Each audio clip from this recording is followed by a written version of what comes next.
Hello and welcome to Review-SPECTIVE. Today we'll be talking about Guardians of the Galaxy Vol.2, not to be confused with Kill Bill Vol.2 and Awesome Adventures Vol.2. This is the latest entry in the Marvel Cinematic Universe. I believe it's the 15th, and it is, of course, the sequel to Disney's practice at Star Wars from 2014. And from what I recall, some people liked it and did okay at the box office, maybe? I don't know. So the movie picks up a few months later after the first, where we find our heroes, the special Lego guy, the blue monkey cat, that Bond villain, the greatest American sniper that ever sniped, and the Fate of the Furious Return of Xander Cage. I believe that's what their names are. I don't know. As they are hired intergalactic exterminators, which is a good name for a band, and they soon find themselves attempting to save the galaxy once again from an ancient civilization that the team inevitably pisses off. We also got some more returning players, including the blue lady with the robot's arm, and the blue bloke with the robot's mohawk.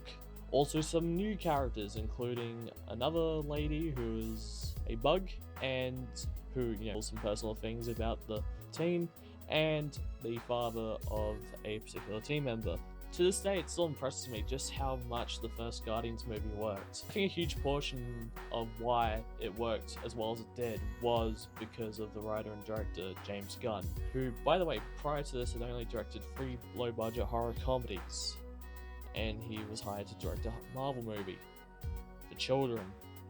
Wrap your head around that one. Anyway, I feel he successfully achieved making a movie that I feel is one of the best entries in the MCU. He managed to make a very solid and self-contained story, but also managed to turn these really surreal characters like this into household names without having any prior films establish the characters. I mean, when you really look at this group, it's just so baffling that these are the stars of a modern-day multi-million-dollar blockbuster and are being sold to children as toys.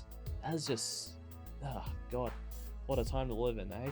So enough rambling. The big question, is Guardians of the Galaxy Vol. 2 better, just as good, or worse? And the answer to that question, well, not the definitive one, as art is subjective. Okay, my answer to the question is that in some ways it's superior to the first, but for the most part, it's as good. The movie's strongest aspect, I feel, is what any good sequel should do, is that it keeps what made the original good by having the characters we know and love, humor, the top-notch action sequences, as well as the heart. But also, it explores the characters' backstories much further and puts them in new scenarios, making their universe much more expansive rather than just rehashing the same old thing. I feel was the best part is Peter Quill's character, as the movie did an amazing job explaining his backstory, showing the dynamics of being abducted from Earth by alien space pirates, as well as having his mother dying, and then all of a sudden in modern day meeting his father, which creates quite an emotional core to the story. We also got some more interesting family relationships between Gamora and Nebula,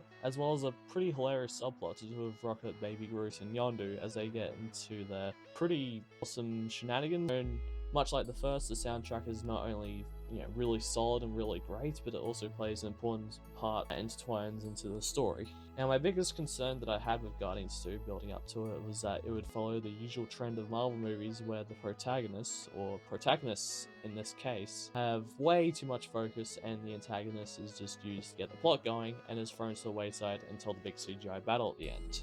And to begin with, that was exactly what happened, as Aisha and her civilization were given even less backstory than Ronan did in the first, which is pretty shocking. But, to my surprise, as the movie went along, it pulled the rug underneath and it brought out a new threat. But, of course I won't describe what happened exactly, but it was definitely refreshing to see a Marvel villain that had a clear motivation and felt like an actual threat to the team. Also, I feel that tone is a bit of a problem in this movie, as there is all too many jokes going on. It's a kids movie, so I guess it shouldn't be too much of a hassle, but overall, I did quite enjoy Guardians of the Galaxy Vol. 2. It was a very worthy sequel to the first. Great acting, great action sequences, quite a few emotional moments, quite a few funny moments. It was just as good as the first, and I recommend checking this one out.